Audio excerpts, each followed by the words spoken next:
कहानी नीरू की है। पंजाब की नीरू की शादी दिल्ली के राहुल से होती है। दिल्ली कितना बड़ा शहर है ना, लेकिन आप लोगों का घर तो बहुत छोटा है। हमारे पंजाब में तो ये बड़े बड़े घर होते हैं कि मजा ही आ जाता है। कोई बात नहीं नीरू, मैं भी तुम्हारे लिए बहुत बड़ा मकान बनाऊंगा बहुत जल्दी। नीरू के पिता जहाँ पंजाब के जाने माने व्यापारी थे, वहीं उसका पति राहुल दिल्ली में एक सिंपल नौकरी करता था।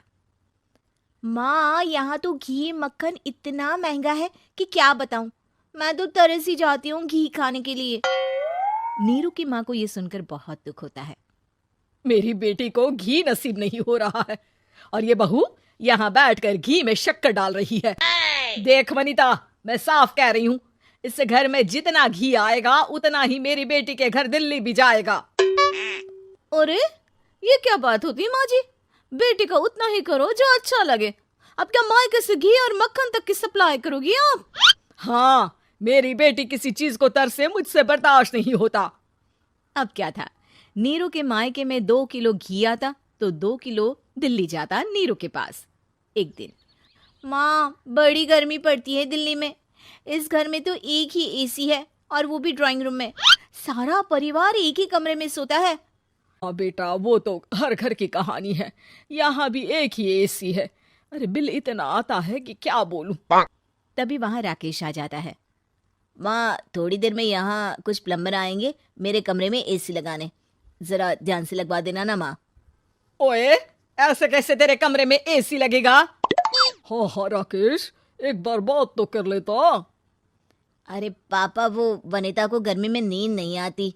ड्राइंग रूम में सबके साथ सोने में वो अनकंफर्टेबल है, इसलिए। अरे पूरे परिवार के साथ वहां तेरी बहन नीरू भी तो सोती है, वो नहीं हो रही क्या अनकंफर्टेबल? समझ रहा है ना?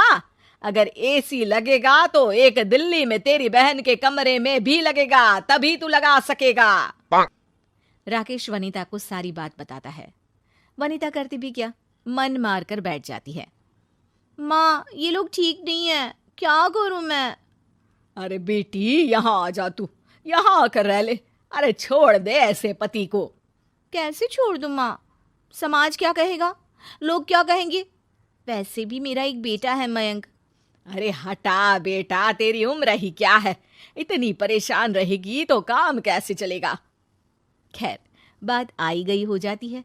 माँ को लगता है कि नीरू ठीक है, तो वहीं नीरू के मन में एक ही लाइन चल रही होती है, यहाँ आजा। माँ ने तो बोल ही दिया है कि यहाँ आजा। बस मयंक थोड़ा सा बड़ा हो जाए, इन गरीबों को छोड़कर मैं वापस माँ के पास ही चली जाऊंगी। वो इसी सोच में बाजार में चल रही थी कि मैम, आपका दुपट्टा जमीन को छू रहा है। नीरू जैसे ही उस लड़के की तरफ देखती है, देखती ही रह जाती है। हाय रे, कितना सुंदर लड़का है ये। अब क्या हुआ? मैंने कहा आपका दुपट्टा। तो खुद ही उठाकर दे दो ना। लड़का समझ जाता है कि नीरू उस पर फिदा हो चुकी है। वो उससे उसका नंबर लेकर चला जाता है। अब क्या था, नीरू और रोहित में लगातार बातें होने लगती है। मैं हरियाणा का रहने वाला हूँ, यहाँ एक बड़ी कंपनी का मैनेजर हूँ। अच्छा, और कितने बच्चे हैं तुम्हारे? बच्चे? अरे मेरी तो शादी भी नहीं हुई है। तुम बताओ, शादी करोगी? नीरू शर्मा जाती है। अब लेकिन मैं तो पहले से ही शादीशुदा हूँ। मुझे फर्क नहीं पड़ता, बस तुम शादी कर लो, भाग चलते हैं। बहुत पैसे वाला हूं मैं, हमेशा खुश रखूंगा तुम्हें। नीरू रोहित से मिलकर सारा प्लान बना लेती है और फिर एक दिन घर से भाग जाती है। दोनों शादी कर लेते हैं। शादी के बाद, क्या बात है नीरू, तुम्हें परेशान सा देखता हूँ, सब ठीक तो है ना? हाँ हाँ, सब ठीक है।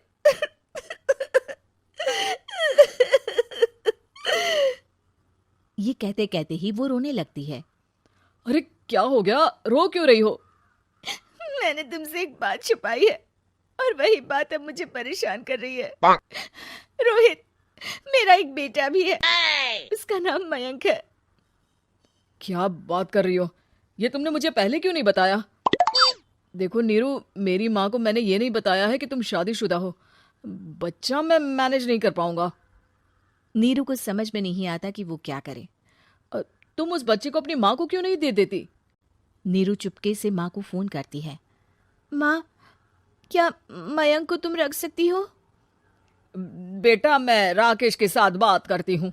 आखिर घर का बेटा वही है, जो वो बोलेगा। वैसे भी बेटा, तूने जो किया है ना, उसके बाद से पूरा घर तेरी बुराई कर रहा है। मैं भी अब किसी से तेरे लिए लड़ नहीं सकती। राकेश बेटा, नीरू ने तो जो किया बहुत ही बुरा किया, लेकिन मैं सोच रही थी कि क्यों ना मयंक को हम यहाँ ले आए। तभी वनीता बोल पड़ती है, वाह जी, ऐसे कैसे यहाँ ले आए? यहाँ क्या भंडारा भरा है? और जिस बच्चे की माँ ने नहीं सोचा, उसके लिए हम क्यों सोचे? नीरू को एक बार तो अपने बच्चे के बारे में सोचना चाहिए था ना। अरे लेकिन तेरे पास भी तो लड़का नहीं है ना वनीता। माँ, वनीता ठीक बोल रही है। कल को वो बड़ा होकर इसी घर का हिस्सा मांगेगा तो हम क्या करेंगे? माँ कहती भी तो क्या, वो चुप रह जाती है। वहीं नीरू का पहला पति कहता है, माँ, अगर आज भी वो वापस आ जाए तो मैं उसे माफ कर दूंगा। बेटा, गरीबी चीज ही ऐसी है, क्या करेगा। तू तो अब मयंक का सोच। वो बेचारा तो बिना माँ का हो गया।